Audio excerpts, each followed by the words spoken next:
आज हम हिस्ट्री के अंतर्गत नवपाषाण काल एवं सिंधु घाटी सभ्यता के बारे में समझेंगे कि किस प्रकार से नवपाषाण काल में जो बस्तियां हुई थीं उनका काफी भावुक रूप से वो एकदम विकसित होने लगी थी। जैसे देखा जाए तो उसमें पशुपालन को लेकर, कृषि को लेकर के एवं सामाजिक व्यवस्था में जो निरंतर क्या हुआ विकास होने लगा था। उसमें बहुत सारी ऐसे महिला पुरुष थे जो निरंतर खेती को लेके काफी भावुक हुए और उन्होंने अपने को प्रयास किया। राइट। तो उसी में देखा जाए तो आग की भी खोज हुई। ये सभी गतिविधियां जो देखने को मिली उनका विकास का क्रम जो रहा है वो नवपाषाण काल में रहा है। उसी के अंतर्गत जैसे आप जाएंगे आगे तो आद ऐतिहासिक काल में, तो आद ऐतिहासिक काल जो रहा है वो एक सिंधु घाटी सभ्यता का काल रहा है। क्योंकि ये जो काल देखे गए हैं पुरातात्विक, जो प्राग ऐतिहासिक काल है, उसी में आद ऐतिहासिक काल है, ऐतिहासिक काल है। इन तीन कालों को जो विभाजित किया गया है वो किया गया है वहां पे सोर्स के आधार पर। यानी कि जो सोर्स वहां पे मिले हैं खुदाई के दौरान, जो सोर्स मिले हैं तो उसमें सोर्सों में जो है प्रतिमान देखने को मिले हैं, जो वहां पर उपस्थित वस्तुएं मिली हैं, तो उस वस्तुओं के आधार पर क्या है कि वहां की जो वस्तुएं थी उनपे देखा गया, कार्बन डेटिंग के अकॉर्डिंग देखा गया कि ये सोर्स हैं, तो वो सोर्स के आधार पर उनको विभाजित किया गया है। राइट। तो जो प्रागैतिहासिक काल है तो उसके अंतर्गत जो मैंने आपको बताया था पाषाण काल में पुरापाषाण काल, मध्यपाषाण काल और नवपाषाण काल, ये सभी मैंने पढ़ लिए थे। राइट। आगे जो हम आज पढ़ेंगे वो पढ़ेंगे प्रागैतिहासिक काल के आगे का जो है भाग आदि ऐतिहासिक काल। तो जैसा कि आप जानते हो कि जो ऐतिहासिक काल है ये तीनों किस रूप में विभाजित हैं, वहां के सोर्स के आधार पर। जो पहले की जो प्राग ऐतिहासिक काल है ये पूरा का पूरा अगर देखा जाए तो ये पुरातात्विक सोर्सों पे आधारित है। यानी कि जो वस्तुएं हमें मिली हैं, जो वस्तुएं हमें मिली हैं उन वस्तुओं को हमको जो जानकर उन्हें को प्राप्त करके जो है जानकारी मिली है वो साक्ष्यों के आधार पर मिली है। राइट। उसमें हम साहित्यिक के आधार पर नहीं मिली है, ना हमें वहां पे कोई ऐसी जानकारी, ना लिपि के विषय में कोई जानकारी थी, ना कोई बुक के विषय में कोई जानकारी मिलती है, ना कोई ऐसी वहां रचनात्मक कलात्मक कोई जानकारी मिलती है ताकि हम उन्हें साहित्यिक सोर्स के आधार पर उनको समझते हैं। राइट। लेकिन वहां पुरातात्विक जो हमारा प्राग ऐतिहासिक काल रहा है वो केवल देखा जाए तो सोर्सों के आधार पर ही था। जो हमें खुदाई के दौरान मिले, जो खुदाई के समय हमें जो वस्तुएं प्राप्त हुई हैं उन वस्तुओं में जैसे जैसे हमको साक्ष्य मिलते गए तो वो साक्ष्य रहा है, वो पूरा रहा है पूरा प्रागैतिहासिक काल, वहां का साहित्यिक नहीं। लेकिन जो आदि ऐतिहासिक काल रहा है ये काल रहा है लिपि का, ये काल रहा है लिपि का। क्योंकि आदि ऐतिहासिक काल में देखा जाए तो साहित्यिक सोर्स मिलते हैं, साहित्यिक सोर्स मिलते हैं, लेकिन हम उन्हें पढ़ नहीं पाए, हम उन्हें पढ़ नहीं पाए। और बाद में जब ऐतिहासिक काल आता है तो जैसे वेद हुआ, उत्तर वैदिक काल हुआ, तो इन वैदिक कालों में जो हमको ऐतिहासिक काल के अंतर्गत न पढ़ते हैं तो यहाँ पे हमें लिपि को पढ़ने में समझने में कोई दिक्कत नहीं हुई।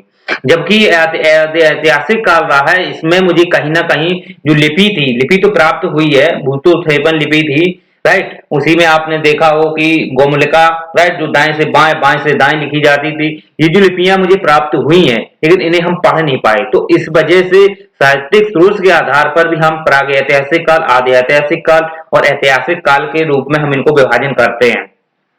अब बात ये आती है कि जो सिंधु घाटी सभ्यता थी इसके अंतर्गत हम किसे रखते हैं, सिंधु घाटी सभ्यता को हम किसके अंतर्गत रखते हैं।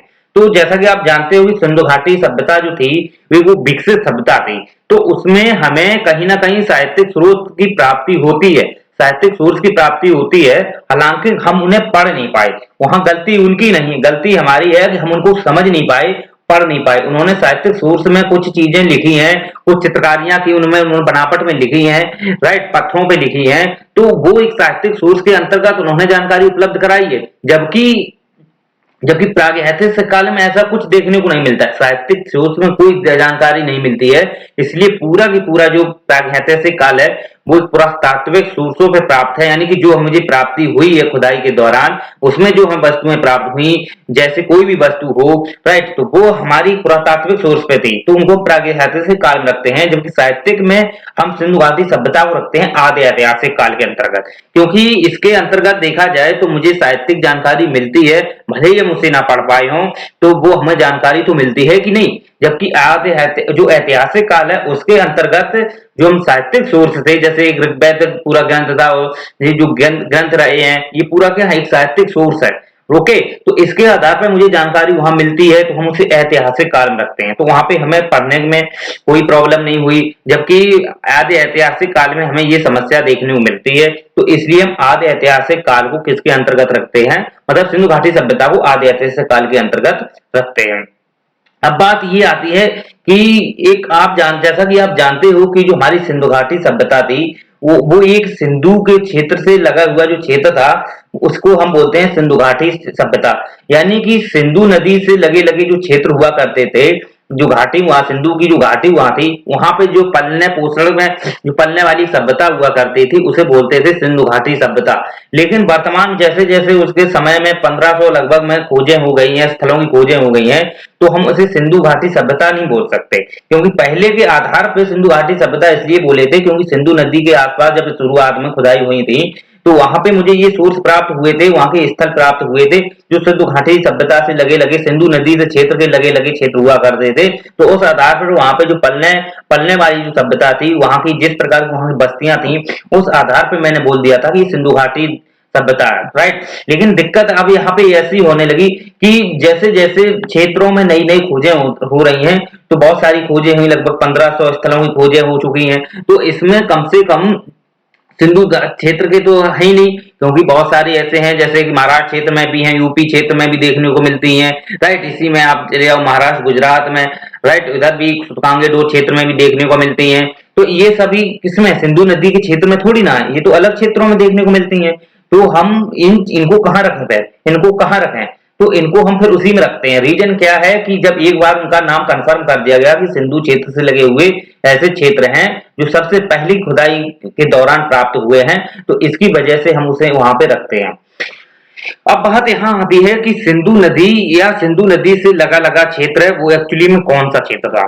तो जैसा कि आप जानते हो कि सबसे पहले आपको ये जानकारी होनी चाहिए कि सिंधु नदी, सिंधु घाटी सभ्यता, सिंधु घाटी सभ्यता यानी कि इसका अर्थ ये होता है सिंधु नदी से लगी लगी जो घाटियां हैं उसमें जो पलने पलने वाली जो सभ्यता थी, यानी कि सभ्यता उसे बोलते हैं जो एक सुविकसित अपने सामाजिक आर्थिक राजनीतिक व्यवस्थाओं से सुविकसित होती है, उनको जानकारी होती है, साहित्य के सोर्सों से कुछ जानकारी वो अपने को जुटाते हैं, या उनकी आर्थिक व्यवस्था एकदम समृद्ध होती है, सामाजिक समृद्ध होती है, उनकी मानसिक व्यवस्थाएं समृद्ध होती हैं, तो हम बोल सकते हैं कि वहां पे एक सभ्यता है। यानी कि सभ्यता का यहाँ अर्थ आप ये निकाल सकते हो कि वो हर तरीके से बहुआयामी तरीके से अगर वो अपने में विकसित है, राइट, उनको एक दूसरे की समझदारी है, एक दूसरे का मतलब व्यवहार में अपना एक परस्पर संबंध है, प्रेम है, बंधुत्व है, अगर वो उनके अंतर है या उनकी आंतरिक भावना में ये चीजें डिपेंड हैं, तो आप बोल सकते हो कि सभ्यता है। और वो सभ्यता डिपेंड करती है वहां की सामाजिक व्यवस्था, वहां की राजनीतिक व्यवस्था, वहां की धार्मिक व्यवस्था, इन व्यवस्थाओं के आधार पर हम ये कह सकते हैं कि एक सभ्यता थी।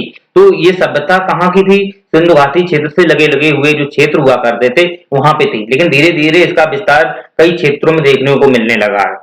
अब बात यहाँ आती है कि सिंधु घाटी सभ्यता जो थी वो एक्चुअली में किस क्षेत्र में देखने को मिलती है। तो सबसे पहले अगर हम भारत को देखें, तो ये जैसे हमारा भारत है, एक मिनट, जैसे ये हमारा भारत है, ओके, जैसे ये हमारा भारत है,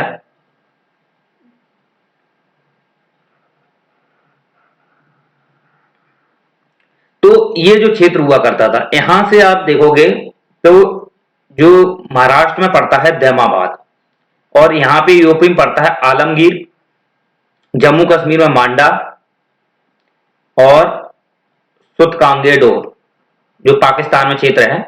तो ये एक प्रकार की त्रिभुजाकार थी, तो इसकी इस प्रकार से देख सकते हैं और ये इस प्रकार से आप देख सकते हैं, ठीक। तो ये एक प्रकार की कौन सी थी, त्रिभुजाकार। तो हम सबसे पहले इसकी कुछ विशेषताएं को समझ लेते हैं कि ये त्रिभुजाकार थी, राइट। अब बात ये आती है कि जो ये पश्चिम से पूर्व की ओर इसकी लंबाई कितनी थी, 1600 किलोमीटर। और जबकि यहां पे आप लिख लो एक बार, सुतकांगेडोर,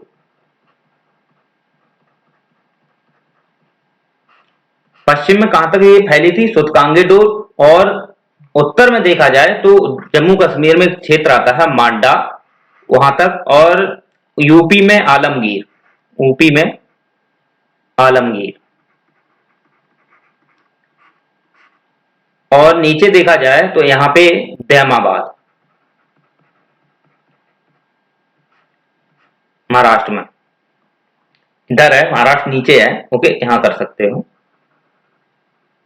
तो ये सूतकांगे डोर से लेकर ऊपर मांडा, आलमगीर और दैमाबाद इतने क्षेत्रफल के एरिया में ये विस्तृत थी, जो देखा जाए तो पूरे भारत के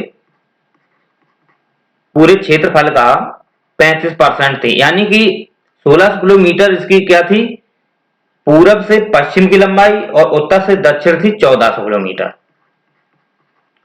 ओके, वेस्ट ईस्ट और साउथ नॉर्थ।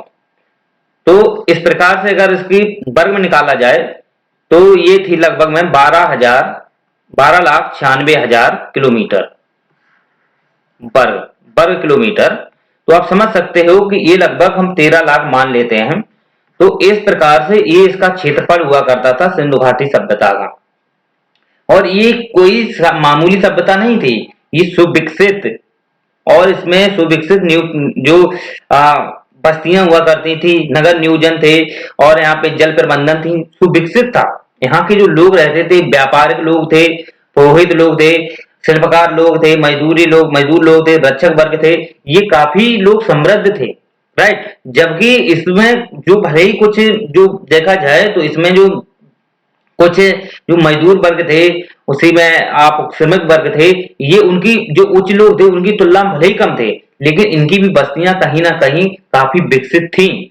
भले ही उनकी तुलना में भले ही ना विकसित हों, फिर भी इनकी बस्तियां काफी विकसित थी। तो इस वजह से हम बोल सकते हैं कि जो हमारी सिंधु घाटी सभ्यता थी, एक सुविकसित सभ्यता थी, एक सुविकसित में नियोजन की व्यवस्था हुआ करती थी।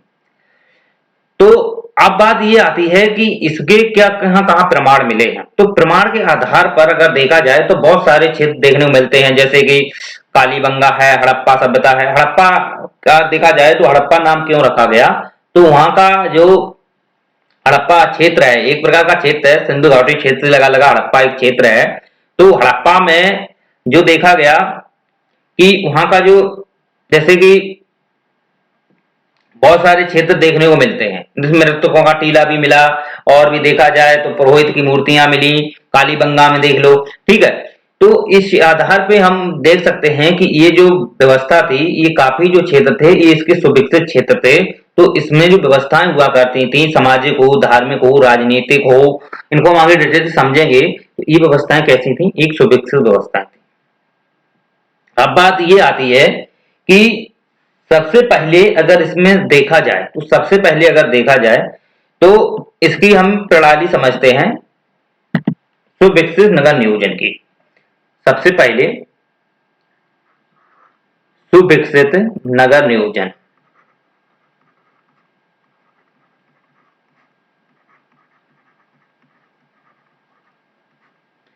सुविकसित नगर नियोजन का अर्थ यह है कि यहाँ की जो बस्तियां हुआ करती थी, उनका बसाव किस प्रकार का था, उनका पैटर्न बसाव का किस प्रकार का था, यहाँ के लोग किस प्रकार से रहते थे, या यहाँ पे किस ग्रिड पद्धति का यूज करते थे, राइट, या कोई अदर पद्धति का यूज करते थे। ग्रिड पद्धति जैसे आप जानते हो कि एक चौराहे नमा होती है, जो मतलब एक दूसरे से रोड काटती हुई जाती है, राइट। उसमें एक बीच में केंद्र बिंदु होता है, जो एक बिंदु से दूसरे बिंदु की ओर मिलान करती है, उसे बोलते हैं ग्रिड प्रणाली। तो क्या जो सुविकसित नगर नियोजन की व्यवस्था थी, वहां की जो बस्तियां थी सिंधु घाटी सभ्यता की, क्या वो सभी की देखा जाए एक समान थी? तो आप ये बोल सकते हो कि बस्तियां तो इसकी एक समान थी, बस्तियां में जो ग्रिड प्रणाली थी वो एक समान थी, लेकिन इसके जो बसाव का जो तरीका था उसमें थोड़ी भिन्नता जरूर थी।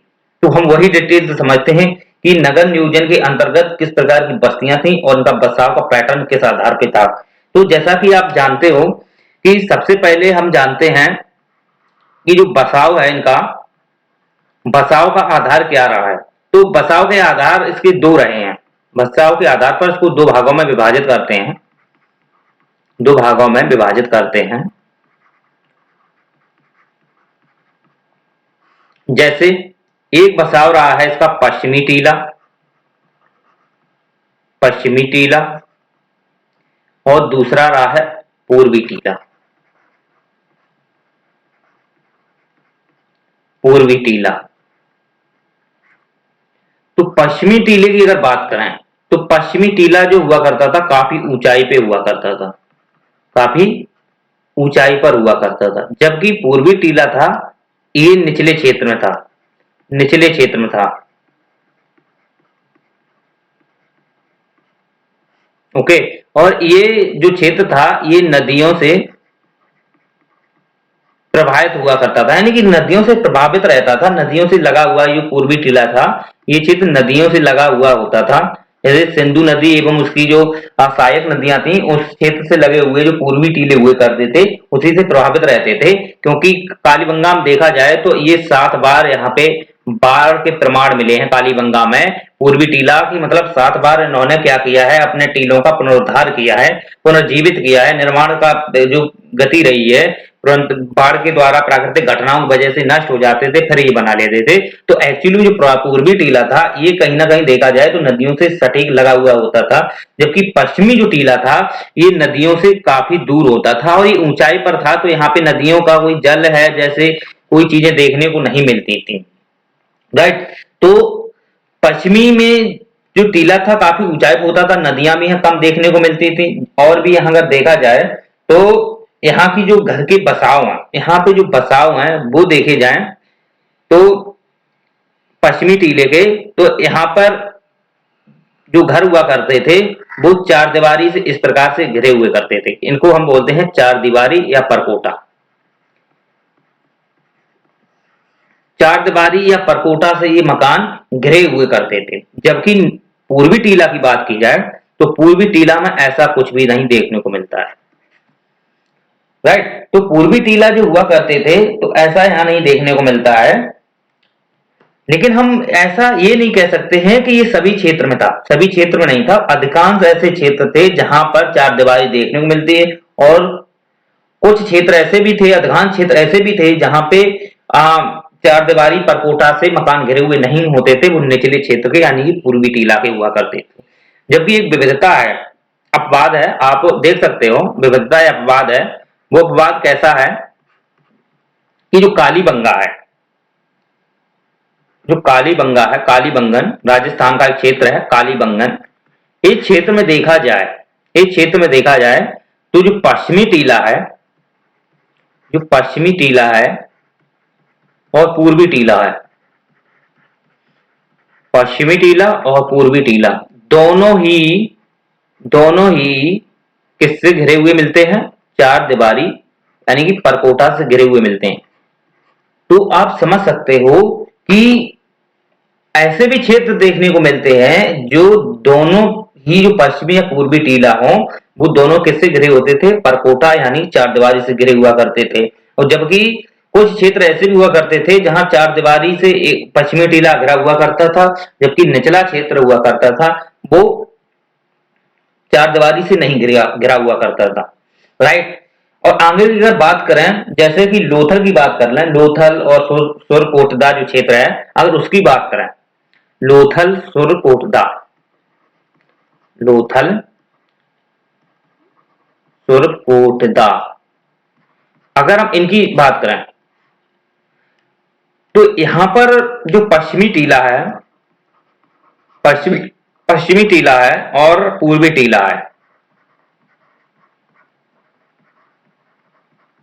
पश्चिमी टीला और पूर्वी टीला ये देखे जाएं तो एक ही 4 दीवारी से दोनों घिरे हुआ करते थे, यानी कि ये पास पास होंगे, ये पास पास होंगे।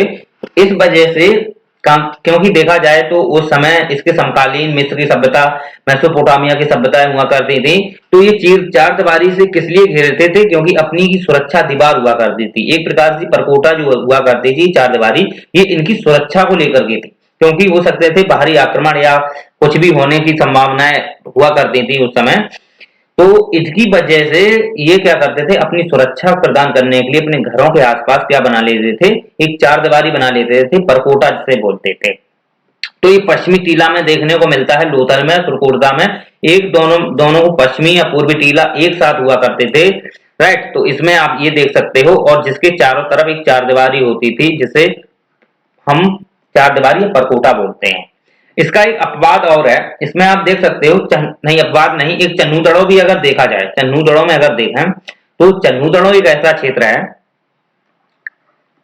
चन्नूदड़ो एक ऐसा क्षेत्र है जहां पे पश्चिमी टीला और पूर्वी टीला, पश्चिमी टीला और पूर्वी टीला किसी पे भी चार दीवारी देखने को नहीं मिलती, यानी कि दोनों के क्या है, सरफेस खाली है। राइट, इसके चारों तरफ कोई दीवार नहीं है, कोई परकोटा देखने को नहीं मिलता है। तो यहाँ हो सकता है कि ये क्षेत्र विशेष कोई ऐसे मध्यम में पाया जाता हो चन्नूदड़ों, जिसकी वजह से यहाँ पर कोई भी मतलब चार दीवारी या परकोटा की आवश्यकता नहीं पड़ती। और ये जो क्षेत्र हैं कुछ ऐसे क्षेत्र लगे हुए होते हैं जैसे कि कालीबंगन राजस्थान का क्षेत्र है, वहां भी दोनों में परकोटा, या हो सकता है सुरक्षा के आधार पर भी हो सकता है अपनी के आपसी मतभेद के आधार पर भी हो सकते हैं, लेकिन ऐसी कोई चीजें देखने को नहीं मिलती है आपसी मतभेद को लेकर के। हालांकि ये जो चार दीवारी है, परकोटा है, ये सुरक्षा को लेकर के ये चीजें देखने को मिलती हैं। राइट, अब बात ये करते हैं कि ये जो पश्चिमी टीला थे, जो इनमें किन आधारों का प्रयोग किया गया है।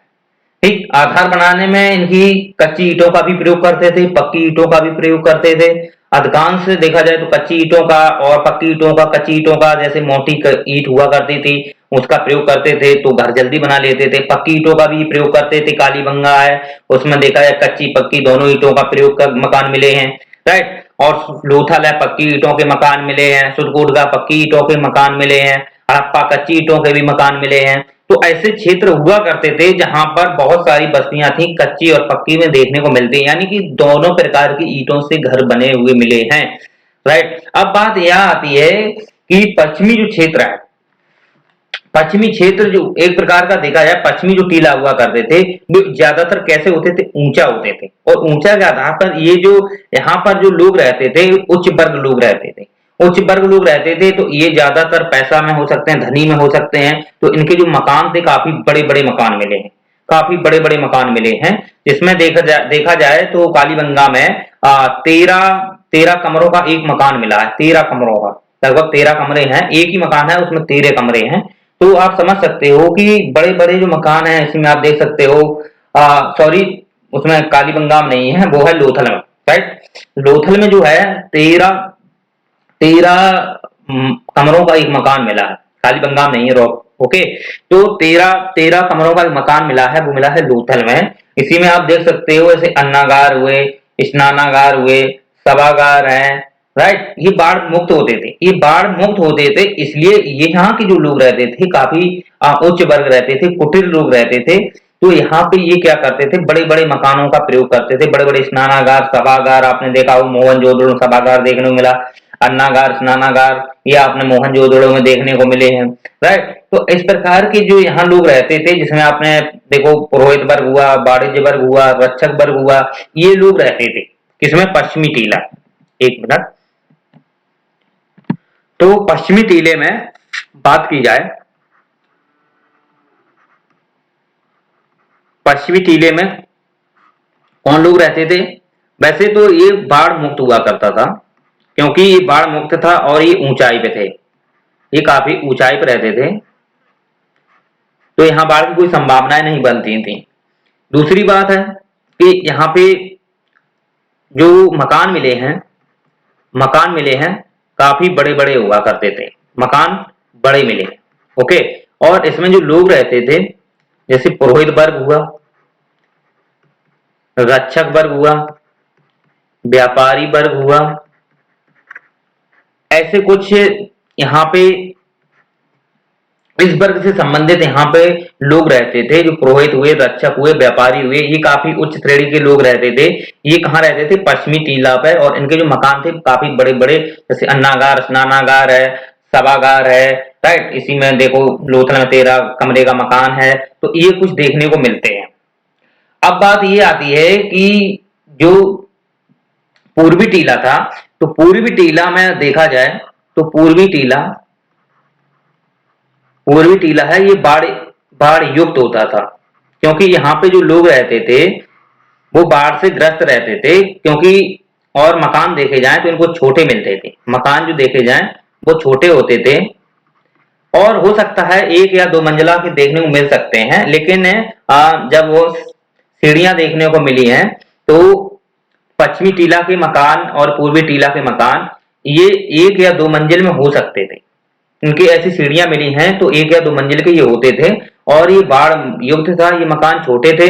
राइट, इसी में देख सकते हो कि यहाँ के जो लोग रहते थे वो कौन कौन रहते थे। शिल्पकार, शिल्पकार में आप देख सकते हो, जैसे शिल्पकार जैसे कि घड़ा बनाना, इसी में लकड़ी फर्नीचर वगैरह बनाना। ओके, इसी में आप देख सकते हो जैसे मृद भांडर बनाना, मटकी बनाना। राइट, और भी आप देख सकते हो मूर्ति बनाना, कपड़ा बनाना, मूर्ति कपड़ा सिलना, इसे कुछ लोग रहते थे। इसी में और भी जैसे कि मजदूर, मजदूर, श्रमिक, कृषक, ये जो लोग थे ये लोग कहाँ रहते थे, ये पूर्वी टीला में रहते थे, और ये बाढ़ से समस्याओं से ग्रसित रहते थे। इसलिए ये बाढ़ से जो घर बनाते थे ये छोटे बनाते थे, क्योंकि कभी भी समस्याओं से इनको सामना करना पड़ सकता था, जिसकी वजह से ये इनको घरों का निरंतर पुनरुद्धार करते रहते थे। बात अब ये आती है कि इनकी जो, एक तो देख लिया आपने पश्चिमी टीला हुआ, पूर्वी टीला हुआ, तो इसमें ईंटों का भी प्रयोग देख लिया। राइट, अब बात ये आती है कि यहाँ पे देखा जाए तो अपवाद एक देखने को मिलता है। वो अपवाद क्या मिलता है, आप धौलावीरा देख लो। धौलावीरा अगर देख लो तो धौलावीरा में एक, जैसे कि पश्चिमी टीला, पूर्वी टील, मध्यमा मध्यमा और पूर्वी टीला। केवल धौलावीरा एक ऐसा क्षेत्र है, धौलावीरा एक ऐसा क्षेत्र है जहां पे आयताकार मकान मिले हैं, जिसमें पश्चिमी टीला हुआ, पूर्वी टीला हुआ और एक मध्यमा, और इनके बीच में क्या हुआ करते थे, स्टेडियम। तो धौलावीरा में स्टेडियम देखने को मिलते हैं, और पश्चिमी टीला, पूर्वी टीला और मध्यमा में इस प्रकार के यहाँ पे मकान देखने को मिलते हैं, जो एक आयताकार तरीके से ये घिरे हुआ करते थे।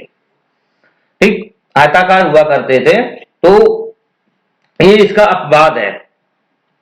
तो मैंने कहा नहीं कि इनके जो मकान है, मकान बनाने के एक जो इनका प्रणाली रही, कि एक अपनी तकनीक रही है, ठीक है, वो तकनीक के आधार पर ये अलग अलग तरीकों से इन्होंने फोकस किया है, अलग अलग तरीके से इन्होंने बनाने का प्रयास किया है। ठीक है, और ज्यादातर देखे जाएं तो पश्चिमी टीले और पूर्वी टीले ही बने हैं, जबकि इस प्रकार की जो अपवाद हैं कुछ, इनको आप नोट डाउन करते रहना, क्योंकि ये आयताकार में मिला है धौलावीरा में। अब बात ये आती है कि इनकी जो प्रणाली थी, इनकी सड़कों की बात की जाए तो हम बाद में बात करते हैं। पहले ये बात करते हैं कि जो अभी तो मैंने बात की कि इनके जो पैटर्न है, यानी कि एक तो पूर्वी टीला था, एक पश्चिमी टीला था। अब हम ये बात करते हैं कि इनकी जो बसाव था किस आधार पे था, ग्रिड प्रणाली के आधार पे। एक तो पश्चिमी पूर्वी टीला में तो ये थे ही, लेकिन अब बात ये करते हैं कि सड़कों के आधार की, सड़कों के सापेक्ष देखते हैं तो ये किस आधार पे इनको मतलब कि वर्गीकृत किया गया, किस आधार पे ये पैटर्न पे निवास करते थे या अपने मकानों को बनाते थे। तो ये देखा जाए तो ये है एक ग्रिड पद्धति। ओके, ये है ग्रिड पद्धति इस प्रकार से। तो ये क्या है, मुख्य सड़क है। ये क्या है, मुख्य सड़क है। तो जो बसाव हुआ करता था ये यहां से मतलब ग्रिड प्रणाली पे आधारित थी। ग्रिड प्रणाली, ग्रिड प्रणाली पे आधारित थी, जिसमें देखा जाए तो यहां भी इस प्रकार से, इस प्रकार से आप देख सकते हो, इस प्रकार से इनका बसाव हुआ करता था मकान। ये मुख्य सड़क है। इसकी अगर सड़क की लंबाई अगर चौड़ाई देखी जाए तो चौड़ाई इनकी 2.6 मीटर से 3.7 मीटर तक चौड़ी होती थी। मुख्य जो सड़क होती थी, जो जहां से इक्का गाड़ी, जो भी गाड़ियां जाती थी, तो वो गाड़ियां कहां से निकलती थी, ये मुख्य सड़क से। ये वाली मुख्य सड़क, ये उत्तर पूर्व दक्षिण पश्चिम, हाँ, पूर्व पश्चिम उत्तर दक्षिण, ये जो थी ये कैसी थी, यही तो थी मुख्य सड़क, और ये 2.6 मीटर से 3.7 मीटर तक होती थी, जबकि ये सड़कें होती थी, ये सड़कें नहीं, ये गलियां थी। ये गलियां थी जो घरों के लिए जाती थी, यही गलियां थी जो घर के लिए जाती थी। इसमें अगर देखा जाए तो ये इस आधार पे थी। ऐसे देखो, इस प्रकार से और समझते हैं। ऐसे ये भी एक गली है, राइट, ये भी एक गली है, ये भी गली है, और ये भी गली, एक को समझ लेते हैं, और चारों तरफ ऐसे ही था। तो ये जैसे मकान है, ये मकान है, ओके। तो इसका इसका जो मुख था, दरवाजा इधर रहता तो था मुख्य सड़क, लेकिन ये खोलते नहीं थे, ये नहीं खोलते थे, क्योंकि इस पे ये मुख्य सड़क थी। तो मुख्य सड़क पे कोई भी, मतलब कि हो सकता है किसी को डिस्टर्ब हो जाए, इस प्रकार से मुख्य सड़क की ओर ये नहीं खोलते थे। जबकि दरवाजा इनका जो खुलता था वो गलियों की तरफ खुलता था, ऐसे गलियों की तरफ खुलता था, इस प्रकार से। तो इनका दरवाजा इधर नहीं खुलता था, इधर गलियों की तरफ खुलता था। तो इस आधार पे आप समझ सकते हो कि यहाँ की प्रणाली थी कितनी स्ट्रोंग थी। मुख्य सड़कों की तरफ दरवाजे नहीं होते थे, और आज के देख लो मुख्य सड़कों पे दरवाजे मिल जाएंगे और लड़ाई झगड़े चलते हैं। तो ये लोग कितने समझदार थे, क्योंकि यहाँ पे जो लोग रहते थे वो काफी बुद्धिमान थे, और उसके आधार पे अगर देखा जाए तो इनकी जो रहन सहन और बस्तियां थी वो गलियों की तरफ इनके मुख हुआ करते थे। इनके सड़कों, मतलब इनके मकानों का जो मुख थे वो कहाँ थे, गलियों की तरफ, ना कि मुख्य सड़क की तरफ। एक अपवाद और देख सकते हो कि ये सड़कें जो थी 2.6 से 3.7 मीटर, और ये जो गलियां थी, ये गलियां की चौड़ाई देखा जाए तो 1.8 मीटर के करीब होती थी, यानी 1.5 मीटर प्लस थी। एक अपवाद मिलता है, वो मिलता है मोहनजोदड़ो में। मोहनजोदड़ो में मोहनजोदड़ो में एक राजपथ देखने को मिलता है, राजपथ, और वो 10 मीटर चौड़ाई में रहता है। तो ऐसी भी सड़क मिली है 10 मीटर, यानी उसे राजपथ नाम दिया गया, वो 10 मीटर चौड़ा है। मोहनजोदड़ो क्षेत्र में देखने को मिलता है, और सब जगह पैटर्न है वो एक ही, यही सिद्धांत पर आधारित है, ग्रिड प्रणाली। कहीं भी देख लो सब जगह एक ही समान पे आधारित है। लेकिन जो मकान का बसाव है, पश्चिमी टीला, पूर्वी टीला, कोई उस पे घेराव है, यानी कि किस पे, चार दीवारी या परकोटा से घेराव है, वो उसमें भिन्नता देखने को मिलती है, लेकिन बसाव का आधार है वो ग्रिड प्रणाली पे ही था। आप इस कॉन्सेप्ट क्लियर। अब हम ये देखते हैं कि इनके जो मकान थे, मान लो ये मकान है और ये गली गई, ये है गली। तो इनका मकान क्या किधर होता था, गली की तरफ होता था, गली की तरफ, इनका मकान का मुंह गली की तरफ होता था। क्या गली, अगर ये गेट खुला रहता था, यहाँ पे गेट तो होते नहीं थे, राइट, तो यहाँ पे अंदर की ओर एक दीवार होती थी इस प्रकार की, यहाँ पे, और इधर देखा जाए तो इस प्रकार से कमरे होते थे, इस प्रकार से कमरे। यहाँ जैसे स्नानागार है, राइट, यहाँ कुआं है, स्नानागार है, कुआं है, यहीं देखने को मिले हैं, यहीं पे शौचालय है, रसोई है, सब यहीं देखने को मिलता है।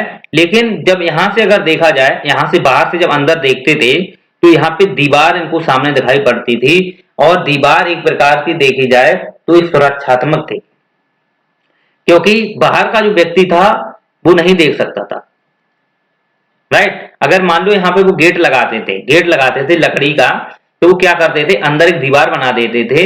अगर व्यक्ति अगर गेट खोलते थे तो अंदर या दीवार दिखती थी, ना कि या घर दिखता था, अंदर का कोई गेट नहीं दिखता था। और ये कौन सी थी, एक दीवार बनाते थे, और जब कोई जाता था तो इस किनारे से होकर जाता था, इस किनारे से या इधर से जाता था, क्योंकि ये बीच में दीवार थी। तो आप समझ सकते हो कितना स्ट्रॉन्ग इनकी पैटर्न था, कितना बढ़िया व्यवस्था है। इसी में आपने देखा हो कि जो, और देख सकते हो कुछ अपवाद हैं, जैसे लोथल है, तो लोथल के जो मुख्य द्वार थे वो सड़क की ओर, मुख्य सड़क की ओर खुलते थे। लोथल में जो मकान बने हैं उनके मकान के जो मुख थे, मकान के जो मुख थे लोथल में, वो देखे जाए तो मुख्य सड़क की ओर होते थे।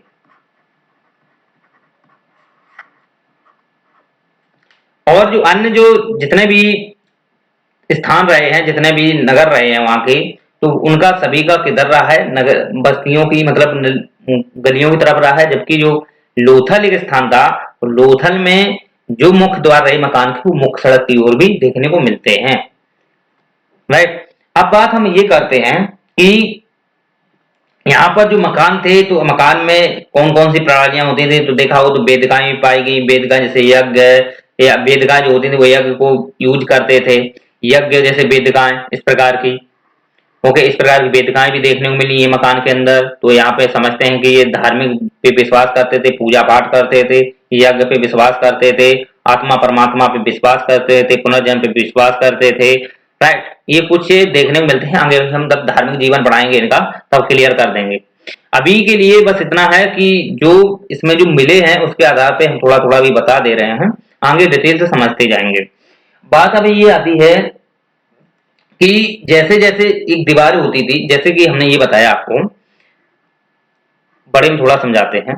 जैसे ये दीवार है, राइट, यहाँ सड़क है, यहाँ पे गेट है, यहाँ से जब जाते हैं तो इधर, तो यहाँ पे इनको आंगन देखने को मिलता था। यहाँ कहा था आंगन, बीच में आंगन देखने को मिलता था। ऐसे आप बनाते जाइए तो आगे कोई प्रॉब्लम नहीं होगी। ये आंगन देखने को मिलता था। इसके बाद यहाँ पे दरवाजा, यहाँ पे रूम, यहाँ पे कमरा होता था, और यहाँ पे रसोई होती थी, कुआं होता था, यहाँ नहाने की व्यवस्था हुआ करती थी। राइट, ये सब देखने को मिलती है। तो ये एक सुविकसित इनकी व्यवस्था थी। और ये देखे जाए तो ये मकान जो थे वो 2 मंजिला, 1 मंजिला हर प्रकार के देखने को मिलते हैं, चाहे वो पश्चिमी टीला हो चाहे पूर्वी टीला हो। 1 मंजिला और 2 मंजिला, क्योंकि सीढ़ियां देखने को मिली हैं, तो सीढ़ियां के अकॉर्डिंग हम देख सकते हैं। 2 मंजिला वैसे मकान नहीं मिला है, लेकिन सीढ़ियां मिली हैं, तो हम ये अनुशंसा कर लेते हैं कि वहां 2 मंजिला मकान होंगे। ठीक है, तो इस आधार पे हम समझने का प्रयास करते हैं। अब बात ये आती है कि ये जो मकान थे ये पक्की ईंटों से भी प्रयोग करते थे, कच्ची ईंटों से भी प्रयोग करते थे, और पत्थरों का भी प्रयोग करते थे। जैसे कि पक्की ईंटों की अगर बात की जाए, जो पक्की ईंट है, पक्की ईंटों के मकान अगर देखे जाएं तो मोहनजोदड़ो है, हड़प्पा है, हड़प्पा में कच्चे भी मिले हैं, हड़प्पा है, चन्हूदड़ो है। यहाँ पक्की ईंटों के मिले हैं, कच्चे भी मिले हैं, ऐसी बात नहीं है। और कच्ची ईंटों की देखे जाएं तो इसमें हड़प्पा को भी शामिल कर लेते हैं, लोथल, रंगपुर, सुरकोटदा। ये जो क्षेत्र है कच्ची ईंटों से मिले हैं, और पत्थर का भी प्रयोग होते थे, पत्थर के मकान भी देखने को मिले हैं। और ये मिले हैं धौलावीरा। धौलावीरा की विशेषताएं अलग ही टाइप की रही हैं।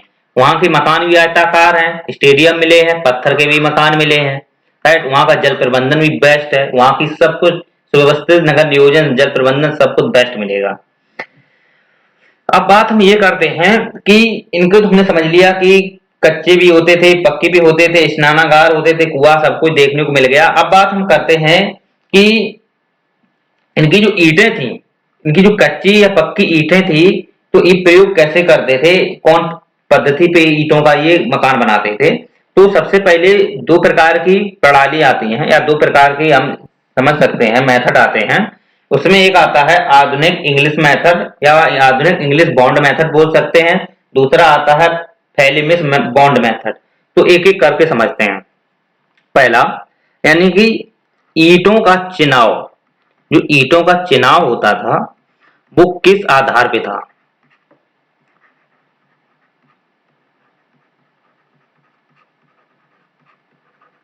यही पहले समझ लेते हैं।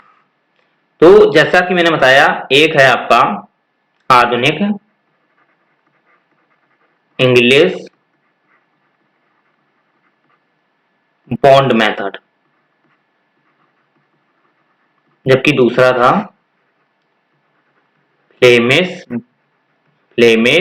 Bond method. ये हम इसलिए आपको बता रहे हैं कि थोड़ा थोड़ा आपको नॉलेज होना चाहिए, क्योंकि आप सिंधु घाटी पढ़ो तो कोई चीज अगर पढ़ रहे हो तो उसका कॉन्सेप्ट क्लियर होना चाहिए।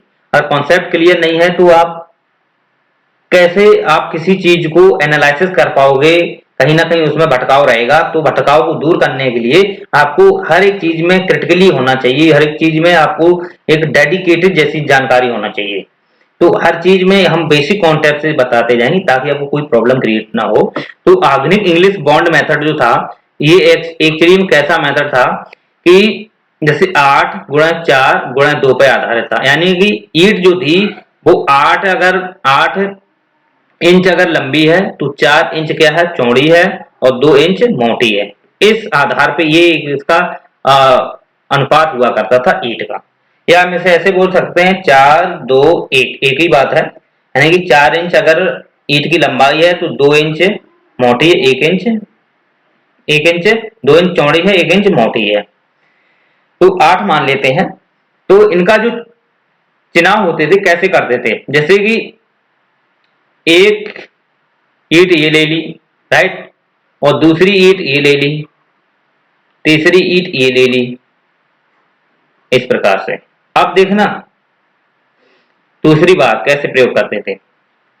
दूसरी बार में अगर देखा जाए तो इसी ईंटों का यूज करते थे और वो करते थे आपका इस प्रकार से, इस प्रकार से। यानी कि ये चीज जो है ना, ये ऊपर वाला 4 में है, ओके, 4 में है, और ये नीचे वाला 2 में है। या हम ऐसे भी बना सकते हैं कि इस प्रकार से, फिर ऐसे, फिर ऐसे, फिर इस प्रकार से, फिर ऐसे, ऐसे, इस प्रकार से, ऐसे। यानी कि ये ऊपर वाला अगर 8 है तो नीचे वाला ये 4 है। अब आपको कॉन्सेप्ट ये क्लियर है, ठीक। जबकि फ्लेमिश जो बॉन्ड मेथड था वो इसकी तुलना में थोड़ा अलग टाइप का था। जो फ्लेमिश बॉन्ड मेथड था वो थोड़ा अलग टाइप का था। उसमें कैसा था कि जैसे ऐसे एक ईंट का प्रयोग करते थे, फिर इसके बाद ये मान लो 8 की है तो फिर ये 4 की करते थे, यहाँ पे फिर 8 की करते थे, फिर 4 की करते थे, ठीक। तो इस प्रकार का जो फ्लेमिश बॉन्ड मेथड था ये 8 4 इस आधार पर होता था। जबकि आधुनिक इंग्लिश बॉन्ड मेथड था ये 8 8 8 फिर नीचे 4 4 4 इस आधार पे था। अब बात ये आती है कि ये लोग प्रयोग करते थे तो इसमें किस ईंटों का प्रयोग करते थे, तो कच्ची पक्की दोनों का करते थे। और ये किस सीमेंट का प्रयोग करते थे क्या, ऐसा तो सीमेंट वहां था नहीं, तो वहां पे कुछ पत्थर थे जैसे कि चूना पत्थर हुआ, राइट। उसी में आप देख सकते हो कि जिप्सम हुआ, बिटुमिनस, इनका प्रयोग करते थे ये। और ये जो मकान थे एक प्रकार की ग्रिड प्रणाली पे ही आधारित थे।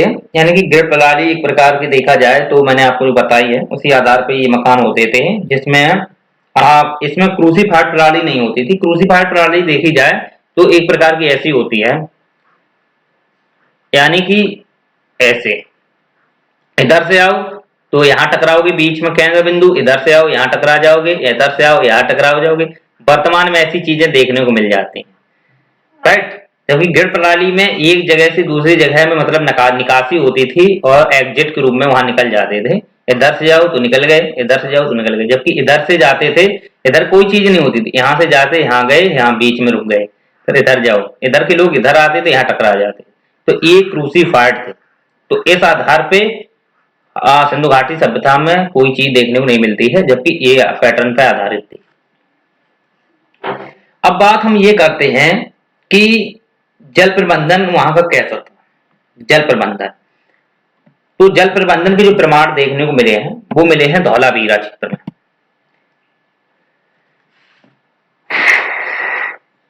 तो जल प्रबंधन में जैसा कि आप जानते हो कि जो धौलावीरा का जो बसाव था, धौलावीरा का जो बसाव था, इसे धौलावीरा को देखा हो तो यूनेस्को में इसे शायद 39वां स्थल घोषित किया है। एक बार आप देख लेना, कंफर्म कर लेना, 38 से 39 है। तो यही चीज है कि धौलावीरा में जो जल प्रबंधन है, जो जल प्रबंधन है काफी डेवलप था। जल प्रबंधन आप जानते हो कि ये 2 प्रकार का होता है। एक होता है वाटर सेट मैनेजमेंट, एक होता है वाटर मैनेजमेंट। तो वाटर सेट मैनेजमेंट के अंतर्गत आप जैसा जानते हो कि जो बरसात का जल है या हम किस तत्व के माध्यम से जो भूमिगत जल है उसको संचलित करते हैं ऊपर की ओर, केसकत तो करते हैं उसका, राइट। तो उसको जल को हम क्या करते हैं, प्रबंधन करते हैं, राइट, जल को प्रबंधन करते हैं। यदि हम उस जल का प्रयोग अपने के साथ साथ पर्यावरण पे भी हम जब प्रयोग करते हैं, पर्यावरण को भी हम प्रयोग करते हैं, तो उसे बोलते हैं वाटर साइड प्रबंधन, या कह सकते हैं वाटर साइड या वाटर या जल प्रणाली या प्रबंधन, ऐसे बोल सकते हैं। जबकि जल प्रबंधन जो वाटर जो मैनेजमेंट है, वो एक्चुअली में अपना घरेलू यूज करने के लिए एक इस प्रकार की कुछ प्रणालियां अपनाते हैं, इस प्रकार की कुछ क्रियाविधि अपनाते हैं, ताकि हम जल को संचयन ज्यादा से ज्यादा कर सकें और उसको एक बचाव के तहत अपने घरेलू यूज में कर सकें। जबकि यहाँ पर कोई ऐसा प्रबंधन नहीं है कि जैसे कि देखा जाए अपने में, जैसे कि वाटर साइड में थोड़ा अंतर यही है कि वहां हर प्रकार के आयामों को ले लेते हैं, हर प्रकार के, चाहे वो पेड़ पौधे हो, वनस्पतियां कोई भी ले लो, राइट, जीव जंतु ले लो, उसी में आप मृदा को भी ले सकते हो, कृषि भी ले सकते हो, घर के भी यूज कर सकते हो, हर प्रकार का होता है वाटर साइड प्रबंधन। और जल प्रबंधन के अंतर्गत हम कृषि क्षेत्र को ले लेते हैं और अपने को जैसे घरेलू यूज को इतने में ले लेते हैं। पेड़ पौधों का तो एक प्रकार के वहां पे प्राकृतिक घटनाएं होती थी, तो ये अधिकतर देखा है पेड़ पौधों के लिए कोई प्रबंधन नहीं करते थे, अपने ही घरेलू यूज और कृषि के लिए प्रबंधन करते थे, जल प्रबंधन। तो जल प्रबंधन में देखा जाए तो 16 तालाब देखने को मिले हैं, 16 तालाब और 2 नहरें, 16 तालाब और 2 नहरें। तो जो 16 तालाब थे, जैसे कि नहर है, जैसे ये नहर गई, राइट, तो नहर के किनारे किनारे ये तालाब बनाते थे, इस प्रकार से तालाब बनाते थे। तो इन तालाबों में क्या भर जाता था, पानी, इन तालाबों में क्या भर जाता था, पानी। तो यही पानी का ये क्या करते थे, प्रयोग करते थे अपने कृषि के लिए। और कुओं का तो प्रयोग करते थे, क्योंकि कुओं में पानी को ये संचयन करते थे, तो कुओं में पानी नीचे जाता था तो वो वैसे ही वो रिस रिस कर जाता है, तो उसका प्रयोग करते थे पीने में। और ये जल जो प्रबंधन करते थे, इसका प्रयोग करते थे वो कृषि सिंचाई क्षेत्र में, क्योंकि मुख्य व्यवसाय इनका क्या था, कृषि था, पशुपालन था। क्योंकि सबसे ज्यादा व्यापारिक वाणिज्य के क्षेत्र वहां देखने को मिलते हैं, क्योंकि उनका ही आगे अभी हम देखेंगे आर्थिक जीवन कैसा रहता है, तब हम आपको कंफर्म कर देंगे। तो बात ये आती है कि ये जो क्या करते थे, इसे हम समझते हैं कि जो तालाब होते थे, इसी तालाब में ये पानी भर लेते थे, और जिस तालाब का ये यूज करते थे उसको एक खोल लेते थे और उसका पूरा यूज करके तब दूसरा खोलते थे। ओके। और इसमें एक दूसरी चीज, जैसे कि ऐसी एक नहर है, ओके, तो इसमें इस प्रकार के ये मान लो क्या कर लेते थे, कृत्रिम खुदाई करके बनाते थे और ऐसे ये तालाब बना लेते थे। और तालाब में ये जो बांध होते थे, इनको हम बोलते हैं,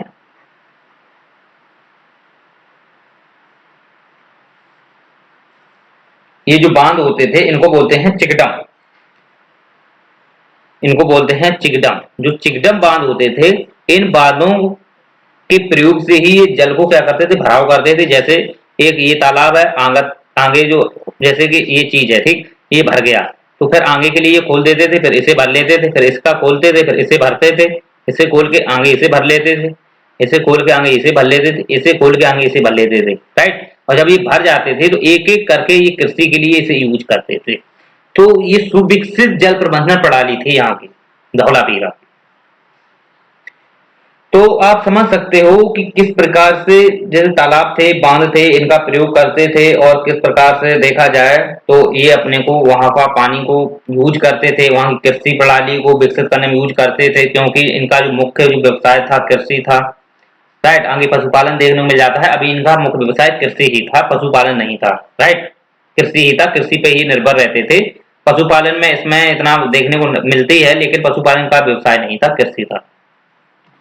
अब बात ये आती है कि इनकी वहां की राजनीतिक व्यवस्था कैसी रही होगी।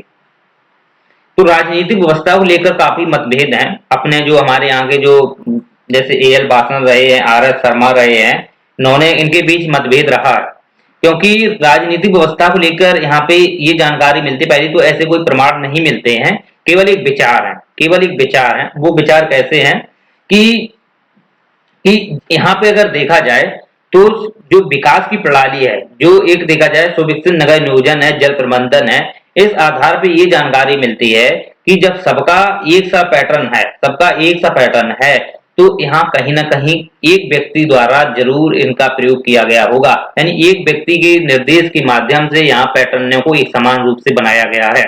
तो आप समझते हो कि इन चीजों के आधार पर ही अनुभव किया गया कि यहाँ कोई ऐसा व्यक्ति जरूर रहा होगा, और कोई भी, चाहे वो पुरोहित का हो, चाहे वो व्यापारी वर्ग हो या रक्षक वर्ग हो, कोई भी वर्ग हो, तो यहाँ पे उस वर्ग के जो लोग थे या वहां का कोई ऐसा व्यक्ति होता था कि उसके आधार पे यहाँ का जो व्यवस्थाएं थी वो संचालित की जाती थी, क्योंकि यहाँ राजा महाराजा जैसी कोई चीजें देखने को नहीं मिलती हैं।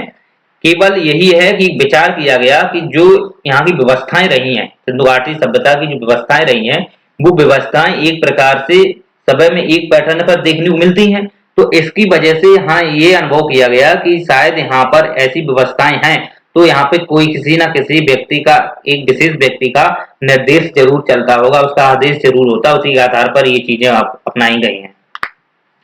तो इसमें बहुत सारे अपने अपने विचार लगाने लगे। उसमें ए.आर. वासन थे, उन्होंने देखा कि उन्होंने भी बात बोली, उन्होंने ये कहा कि यहाँ पे पुरोहित लोग थे, क्योंकि पुरोहित लोग देखा जाए तो मंदिरों का, वहां पे उन्होंने मंदिरों का जो देखा जाए तो बलूचिस्तान में एक टीला है, उन्होंने वहां मंदिर को इसे बता दिया, राइट। तो ये तो उनकी बात गलत गई, क्योंकि यहाँ पे खुदाई के दौरान कोई चीज है, मंदिर जैसे कोई साक्ष्य नहीं मिले हैं, तो मंदिर की कोई चीजें देखने को नहीं मिलती हैं। इस आधार पे इनकी जो बातें थी ए.एल. वासन की, इनकी बातें झूठी साबित हो गई। तो बाद में आते हैं आर.एस. शर्मा। तो आर.एस. शर्मा ने ये कहा कि यहाँ पे ज्यादा से ज्यादा इनका अगर मुख्य व्यवसाय कृषि ही था, तो इक्का गाड़ी जैसे कुछ देखने को मिलते हैं, आगे हम बताएंगे, नाव वगैरह मिलती हैं। तो यहाँ पे व्यापार जो होता था वो स्थल और जल दोनों से देखने को मिलता है, क्योंकि जल मंडल से इधर जाते थे, आपने देखा मिस्र क्षेत्र में जाते थे, लाल सागर होते जाते थे, भूमध्य सागर उधर क्षेत्रों में ये व्यापार करते थे। और स्थलों से देखा हो आपने इधर ऊपर वाले क्षेत्रों में, जैसे मेसोपोटामिया वाला जो क्षेत्र हुआ करता था, उधर यहाँ पे ईरान वाला क्षेत्र था, राइट। तो वहां पे तो नाव जाती नहीं थी, तो वहां पे ये क्या करते थे, स्थल क्षेत्र से अपना व्यापार करते थे। तो ये इस आधार पे यहाँ जानकारी ये की गई कि सबसे ज्यादा इनका मुख्य व्यवसाय जब कृषि था, तो यहाँ पे लोग सबसे ज्यादा कृषि ही करते थे। तो कृषि के आधार पे उन्होंने अनुभव ये किया कि यहाँ पे कहीं ना कहीं व्यापार और वाणिज्य की सबसे ज्यादा व्यापकता है। तो यहाँ के जो लोग रहते थे वो क्या करते थे, दूर दूर चले जाते थे, दूर दूर चले जाते थे व्यापार वाणिज्य करने के उद्देश्य से, नाव के माध्यम से या किसी इक्का गाड़ी के माध्यम से दूर दूर व्यापार करने जब चले जाते थे, तो फिर क्या होता था कि जो वहां पे महिलाएं थी, वो महिलाएं रहती थी घर पे। तो ये तो एक प्रकार से सामाजिक जीवन में तो मात्रात्मक था, आगे भी हम बताएंगे, डिस्कस करेंगे। और यही जो लोग रहते थे, यही जो लोग रहते थे, ज्यादा से ज्यादा जब विकास करते थे अपने वाणिज्य व्यापार का, तो इन्हीं लोगों का कहीं ना कहीं एक दूसरे में व्यवहार, परस्पर प्रेम रहा है। तो इसकी वजह से ये लोग क्या करते थे, सामूहिक रूप से एक राजनीतिक व्यवस्था में व्यापार एवं व्यापारी जो वर्ग थे, इनकी ही सबसे ज्यादा क्या होती थी, चलती थी। तो यहाँ पे ये बात इन्होंने बोली, जो आर.एस. शर्मा थे, इन्होंने ये बात बोली कि जो व्यापारी वर्ग था, तो व्यापारी वर्ग, क्योंकि व्यापार सबसे ज्यादा हो रहा था, तो सबसे ज्यादा व्यापारी वर्ग की चलनी चाहिए। तो व्यापारी वर्ग की विशेषताओं को सबसे ज्यादा यहाँ देखने को मिलता है, उनकी राजनीतिक प्रणाली को देखने को मिलता है। तो जहां तक ये बात थी तो ये सही मानी गई। तो राजनीतिक व्यवस्था की कोई स्पष्ट चीजें नहीं देखने को मिलती हैं, फिर भी एक व्यापार और वाणिज्य का ज्यादा व्यापकता विस्तार होने की वजह से यहाँ के जो व्यापारी वर्ग थे, इनको शासन करने की एक बात बोल दी गई, लेकिन ये सटीक नहीं है। अगर एग्जाम में पूछा जाए, अगर ऐसा दे दिया जाए व्यापारी वर्ग, तो आप कर सकते हो, वैसे 100% तो इस पे भी कंफर्म नहीं कर सकते। दूसरी बात आती है सामाजिक जीवन।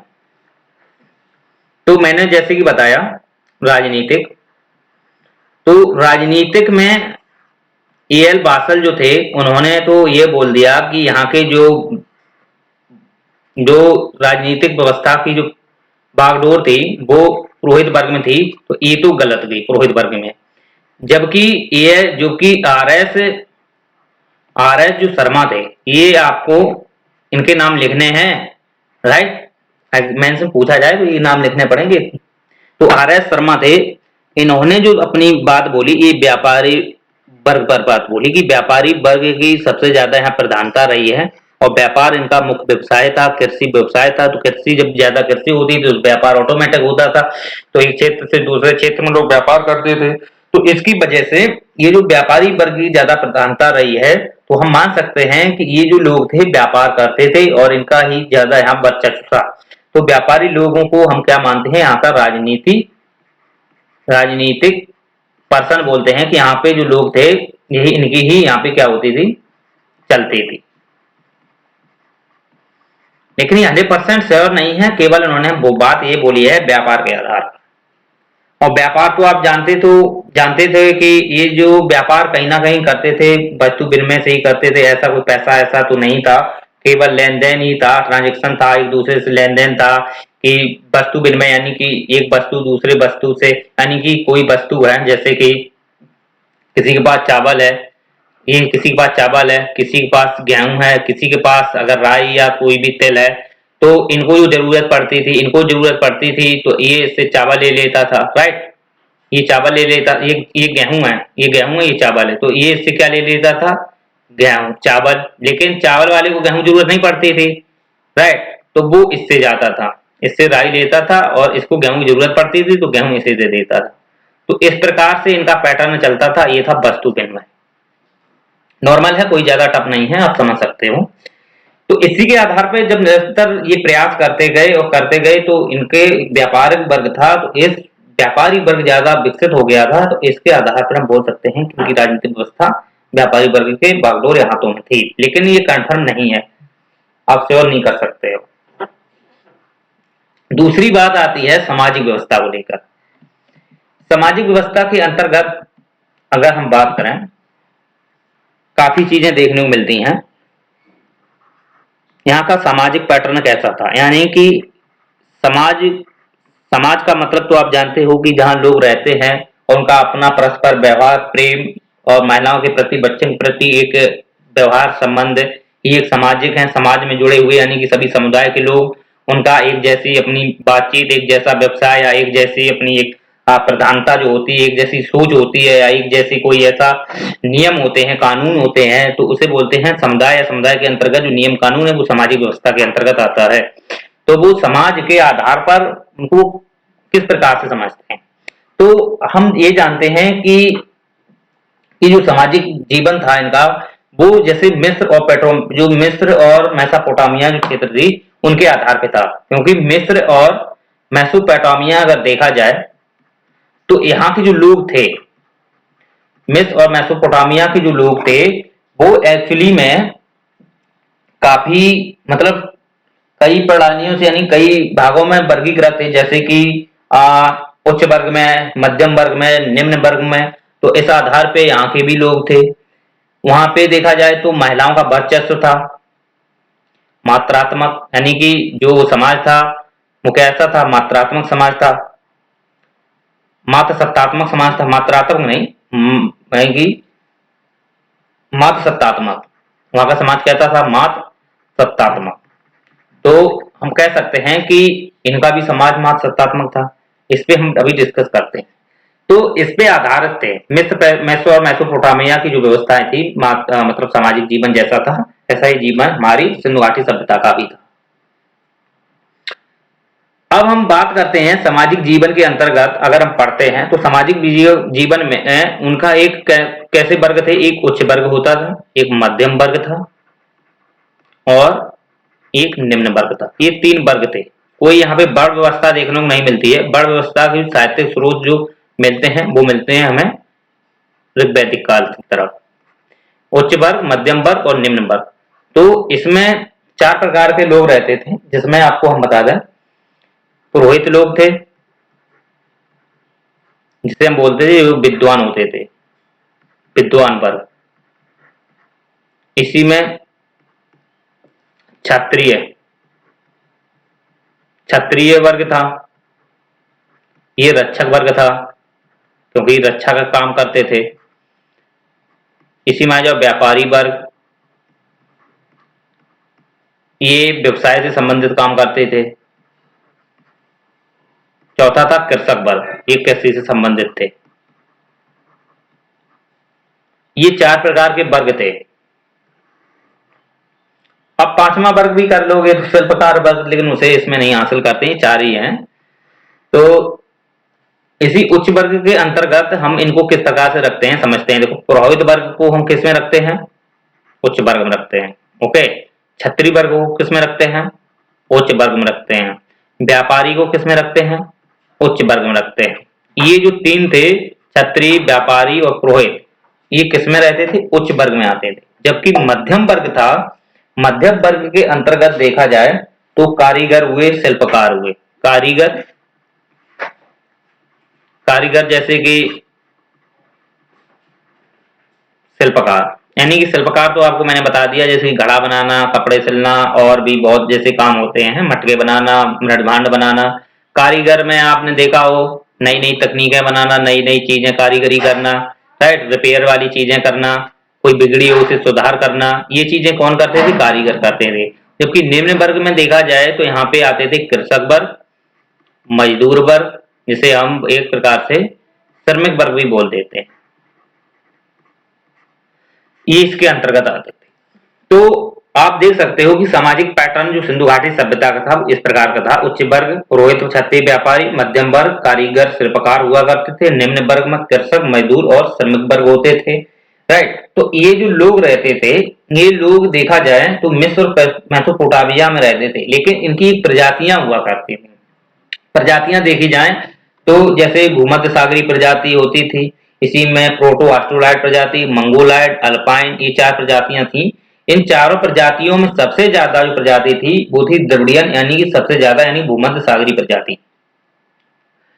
समझते हैं कि यही जो लोग थे, इसमें आपने और भी नाम सुना हो, नीग्रो प्रजाति है, राइट। अपने भारत में भी देखो, आपने देखा हो तो पूर्वी क्षेत्र में मिलती है, ऑस्ट्रोलाइड भी मिलती है, मंगोलाइड है। द्रविडियन प्रजाति सबसे ज्यादा भारत में भी पाई जाती है, मंगोलाइड भी पाई जाती है। ऑस्ट्रेलिया क्षेत्र में देखो जाए तो ऑस्ट्रोलाइड प्रजाति देखने को मिल जाती है, चीन क्षेत्र में मिल जाती है। अल्पाइन क्षेत्र देखो, अल्पाइन भी प्रजाति मिलती है। तो ये जो प्रजातियां हैं, इन प्रजातियों के आधार पर देखा जाए तो ये प्रजातियां यहाँ भी थी। तो ये प्रजातियों में सबसे ज्यादा देखा जाए तो भूमध्य सागरीय, भूमध्य सागरीय प्रजाति, इनको हम बोलते थे द्रविडियन। द्रविडियन क्या है? इनको द्रविडियन बोलते हैं। ओके। ये सबसे ज्यादा सिंधु घाटी में देखने को मिलती, सबसे ज्यादा।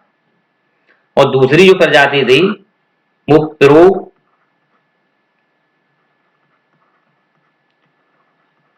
प्रोटो ऑस्ट्रोलाइड,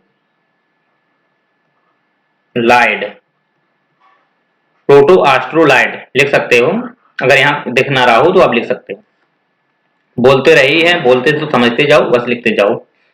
जरूरी नहीं है कि जो मैं लिखा हूं वही कॉपी करो, जो हम बोल रहे हैं उससे आप अपने यूज कर सकते हो, लिख सकते हो। तीसरा है मंगोलाइड।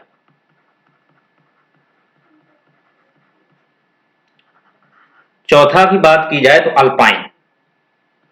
ये 4 प्रजातियां थी, और ये प्रजातियां वर्गीकृत किस आधार पर की गई? क्षेत्र विशेष और इनकी बनावट संरचना के आधार पर। तो सबसे ज्यादा जो प्रजातियां थी भूमध्य सागरीय द्रविडियन प्रजाति सबसे ज्यादा देखने को मिली है, कहाँ पे? हमारी सिंधु घाटी सभ्यता में। ये भी प्रजातियां थी लेकिन कम में थी, वो सबसे ज्यादा थी। लेकिन आपसी इनके बीच कोई मतभेद और वैसे देखने को नहीं मिले हैं। बस यही है कि आपसी इनका प्रेम संबंध, सब व्यवहार परस्पर समान था, सभी आपस में एक दूसरे के प्रति प्रेम संबंध और जो चीजें थी, अपना रहन सहन, खान पान सभी करते थे। यहाँ कोई वर्ग विभाजन वाला नहीं देखने को मिलता है कि तुम शूद्र हो, तुम या कोई तुम शूद्र हो, या कह सकते हो कि ये पंडित हैं। ऐसा कुछ यहाँ देखने को नहीं मिलता है। यहाँ पे जो वर्गीकृत किया गया है वो एक उनकी व्यवसाय के आधार पे था, लेकिन उनका जो खान पान पैटर्न था वो सभी में एक समान था। बात करते हैं कि यहाँ पे कुछ जैसे कि मूर्तियां मिली हैं, जैसे मृण मूर्तियां हैं, उर्वरा देवी है, कांसी की भी मूर्ति मिली है, त्रिमूर्ति मिली है, राइट। 3 जगह से वो मतलब कि त्रिभंग जो मूर्ति है, राइट, यहाँ मूर्तियां मिली हैं। तो आप समझ सकते हो कि इन मूर्तियां जो उर्वरा की देवी की है, मृण मूर्तियां कांसी की मूर्ति जैसी मिली है, तो आप समझते हैं कि यहाँ पे जो सत्ता थी वो मात्रात्मक थी, यानी कि यहाँ पे महिलाओं की सत्ता चलती थी। वो ऐसे चलती थी क्योंकि जो पुरुष हुआ करते थे वो दूर दूर चले जाते थे व्यापार करने, वाणिज्य व्यापार में ही लगे रहते थे, जबकि घर का जो काम था, गृह का काम था, गृहिणी के रूप में जो महिलाएं काम करती थी, तो यहाँ पे मात्र सत्तात्मक थी वो, क्योंकि यहाँ पे उनको ये जिम्मा दिया गया था कि घर की जो भी चीजें हैं, रख रखाव है, सब उनके हाथ में रहता था। यहाँ पुरुषों का कोई वो नहीं था, महिलाओं का दबदबा रहा है। और महिलाएं देखा जाए तो काफी सौंदर्य में, शब्द में मतलब रुचि रखती थी, सौंदर्य प्रसाधन में सब रुचि रखती थी। उसी में देख सकते हो, आभूषणों में रुचि रखती थी, हाथी दांत की चूड़ियां मिली हैं, मनके मिले हैं, चन्नूदड़ों में देखो तो लिपस्टिक मिली है। तो ये चीजें देखने को मिली हैं, तो इस आधार पे हम समझते हैं कि ये जो लोग थे, काफी महिलाएं थी, ये रुचि रखती थी सौंदर्य प्रसाधन में। और देख सकते हो कि जो पुरुष थे ये भी कहीं ना कहीं कुंडल पहनते थे, पुरुष भी कुंडल पहनते थे। और ये चीजें हैं कुछ, और खड़ाऊ वगैरह जैसे नीचे वो पहनते थे, नीचे के कड़ा पहनते थे, पैरों में कड़ा पहनते थे, ये चीजें पुरुष में और महिलाओं में देखने को मिल जाती हैं। तो ये कुछ बेसिक हैं, आप समझते हो। और भी जैसे देख सकते हो कि वस्तु विनिमय यहाँ की प्रणाली होती थी, राइट। तो सामाजिक व्यवस्था के अंतर्गत, और हम देखते हैं वैसे वस्तु विनिमय हम आर्थिक के अंतर्गत पढ़ते हैं, अभी तो हम वस्तु विनिमय के अंतर्गत, जैसे सती प्रथा की बात की जाए तो सती प्रथा में आप देख सकते हो पुरुष के साथ महिला को भी दफनाया गया, एक जगह दिखाया गया है। तो लेकिन ये स्पष्ट नहीं है, समाधानिक मिला है तो उसमें दिखाया गया है। तो ये जरूरी कह नहीं सकते हैं कि पुरुष के साथ अगर महिला है दफनाई गई है तो यहाँ पे सती प्रथा होगी, 100% नहीं कह सकते। हो सकता है कि किसी घटना की वजह से दोनों एक साथ मर गए हों तो उनको दफना दिया एक साथ में, तो इसका अर्थ ये नहीं हो गया कि वो सती प्रथा थी। सती प्रथा का अर्थ यही होता है कि अगर किसी स्त्री का पुरुष मर जाता है तो उस स्त्री को उसके साथ मरना ही होता है, या उसके साथ अपना मतलब दाह संस्कार एक प्रकार से करना होता है। तो ये चीजें हमें आगे देखने को मिलती हैं ऋग्वैदिक काल में, आगे ऋग्वैदिक काल में नहीं, उत्तर वैदिक काल से हमको ये चीजें देखने को मिलती हैं, सती प्रथा के प्रमाण आगे देखने को मिलेंगे। अभी ऐसे कोई प्रमाण मतलब ठोस नहीं है। लेकिन अब बात यहाँ आती है कि इस पे हम एक चीज और देखते हैं, एक समाधान और मिला है उसमें, देखो कुत्ता के साथ एक व्यक्ति को दफनाया गया है, क्या कुत्ता भी उसके साथ में मतलब एक सती हुआ करता था क्या? तो ऐसा तो होगा नहीं। तो यही कारण है कि महिलाएं या पुरुष में जो एक समाधान मिला है, तो 100% श्योर नहीं कह सकते। एक जगह मिला है तो इसका मतलब ये नहीं हो गया कि पुरुष और महिलाएं मतलब सती होती थी, सती प्रथा यहाँ थी, 100% नहीं है, ये बात नहीं कह सकते हैं। लेकिन ये जरूर है कि यहाँ जाति प्रथा और पुनर्विवाह, बाल विवाह कुछ नहीं था, और इसके प्रमाण भी नहीं मिले हैं क्योंकि कोई हमारे पास ऐसी सामग्री नहीं देखने को मिली है, या ऐसी कोई साहित्यिक सामग्री हो, कहीं ग्रंथ में लिखा मिला हो कि यहाँ पे बाल प्रथा थी, कि बाल विवाह था, कि जात प्रथा थी, कि पुनर्विवाह था, ऐसा कुछ प्रमाण ही नहीं। लेकिन सती की बात, प्रथा की बात है तो ये भी हम ठोस नहीं कह सकते हैं, क्योंकि यही चीज है कि थोड़ा उसमें उनको पुरुष के साथ महिला को दफनाया देखा गया है। तो ये बात हम नहीं कह सकते हैं, क्योंकि हो सकता है किसी प्राकृतिक घटना की वजह से एक साल मर गए हो तो उनको दफना दिया। और भी बात आ सकती है, जैसे कि अगर इनका देखा जाए तो क्या ये बुद्धिमान थे, तो क्या इनको शिक्षित थे? तो हाँ, शिक्षित थे, क्योंकि वस्तु विनिमय प्रणाली थी और मापतौल का इन्हें ज्ञान था। मापतौल का जैसे ज्ञान था, जिसमें आप देख सकते हो जैसे तौल मापन में 16 के गुणक में होते थे, और जो हाथी दांत का एक पैमाना हुआ करता था उससे ये मापन करते थे, जिसमें लोथल में ये चीजें देखने को मिलती हैं, राइट। शिकार में अगर देखा जाए तो शिकारी करते थे, मछली पालन करते थे, मछलियों का शिकार करते थे, शतरंज भी खेलते थे, जानवर से लड़ाना ये कुछ इनका शिकार था, ये कुछ इनका खेल थे। और भी देख सकते हो कि जो भोजन में अगर हम देखें तो भोजन में ये शाकाहारी मांसाहारी दोनों टाइप के थे। शाकाहारी इस प्रकार से थे यहाँ पे, क्योंकि 9 प्रकार की फसलें होती थी, 9 प्रकार की फसलें होती थी, जिसमें गेहूं, चावल, तिल, कपास,